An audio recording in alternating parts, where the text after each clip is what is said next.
Subscribe to our YouTube channel and press the bell icon to get the latest updates.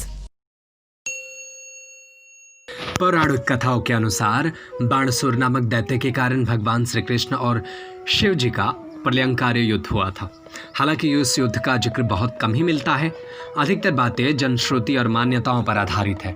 इस संबंध में विरोधाभासी कथाएं ही मिलती हैं। सही क्या है ये तो शोध का विषय है। इस युद्ध के कारण हाहाकार मच गया था। युद्ध में सभी तरह के अस्त्र शस्त्रों का प्रयोग हुआ था। कहते हैं कि महाभारत काल में महाभारत के अलावा भी कई प्रलयंकारी युद्ध हुए थे। इस युद्ध में हजारों लोग मारे गए थे। और जानते हैं कि क्यों और कैसे हुआ था ये युद्ध।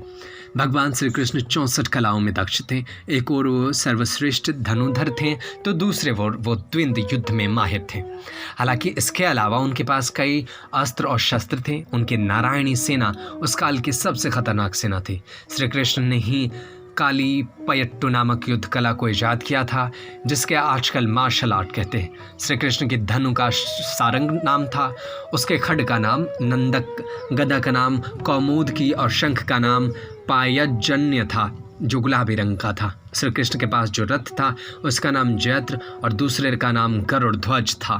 उसके साथी का नाम दारुक था और उनके अश्वों का नाम शैव, सुग्रीव, मेघपुष्प और बालाहक था।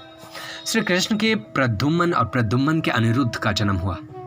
प्रद्युम्न के पुत्र और कृष्ण के पौत्र अनिरुद्ध की पत्नी के रूप में उषा की ख्याति है। अनिरुद्ध की पत्नी उषा सोडितपुर के राजा बाणसुर की कन्या थी। अनिरुद्ध और उषा आपस में प्रेम करते थे। उषा ने एक दिन अपने मायावी सहेली चित्रलेखा के माध्यम से अनिरुद्ध का हरण करवा लिया था। चित्रलेखा अनिरुद्ध को हरण करने के जिस स्थान पर लेकर आई थी वो ऊखीमठ नाम का स्थान केदारनाथ के पास था। कहते हैं कि यहाँ दोनों के गंधर्व विवाह कर लिया था। वहाँ अभी भी उषा अनिरुद्ध नाम से एक मंदिर है। बाणसुर को जब यह पता चला तो उसने अनिरुद्ध को बंधक बनाकर जेल में डाल दिया। बाणसुर को शिव का वरदान प्राप्त था। भगवान शिव ने उसकी रक्षा करने का वचन भी दिया था। जब भगवान श्री कृष्ण को इस घटना का पता चला तो वो अपनी सेना लेकर बाणसुर के राज्य में प्रवेश कर गए। जब भगवान श्री कृष्ण को यह पता चला कि बाणसुर ने अनिरुद्ध को बंधक बना लिया तो बलराम, प्रद्युम्न, सात्ययिक, गदा, सांब, सर्ण, उपनंद्रा, भद्रा आदि को साथ लेकर सोनितपुर यानी वर्तमान तेजपुर आसाम की ओर पहुंच गए।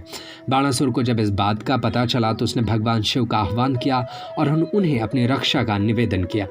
इस समय भगवान शिव भी रुद्राक्ष, वीरभद्र, कुपरकर, कुबंधा, नंदी, गणेश और कार्तिकेय के साथ बाणासुर की रक्षा करने के लिए पहुंच गए। वहां बाणासुर और शिव की सेना ने मिलकर भगवान श्री कृष्ण की सेना से युद्ध लड़ा। यह युद्ध भयानक था। दोनों सेनाओं के बीच भयंकर युद्ध हुआ। श्री कृष्ण ने बाणासुर के असंख्य सैनिकों को मार गिराया तो शिव जी ने भी श्री कृष्ण सेना का भारी नुकसान किया। बाद में शिव जी ने कृष्ण पर कई अस्त्र शस्त्र चलाए लेकिन उनसे उनका कुछ नहीं बिगड़ा। श्री कृष्ण जी ने भी शिव जी के पर कई अस्त्र शस्त्र चलाए लेकिन वे सभी निष्फल हो गए। तब अंत में शिव जी ने भगवान कृष्ण पर पाशुपतास्त्र छोड़ दिया। इसके जवाब में श्री कृष्ण ने भी नारायण शास्त्र छोड़ दिया। दोनों के अस्त्रों से भयंकर आग उत्पन्न हुई लेकिन दोनों का कोई नुकसान नहीं हुआ। ऐसे में श्री कृष्ण ने शिव जी को सुलाने के लिए निद्रास्त्र छोड़ दिया। इससे धुंध छा गई और शिव जी सो गए। ये देख बाणासुर की सेना में भय व्याप्त हो गया और उसकी सेना कमजोर हो गई। प्रद्युम्न और कार्तिकेय का भयानक युद्ध हुआ जिसमें कार्तिकेय घायल हो गए। दूसरी तरफ बलराम जी ने कुंभंदा और कुपरकर्ण को घायल कर दिया। ये देख बाणासुर अपने प्राण बचाकर भागने लगा। श्री कृष्ण उसके पीछे दौड़े और उन्हें पकड़ लिया। उन्होंने उसकी भुजाएं काटनी शुरू कर दी। युद्ध भूमि में यह दृश्य देख सभी ओर हाहाकार मच गया। Subscribe to our YouTube channel and press the bell icon to get the latest updates.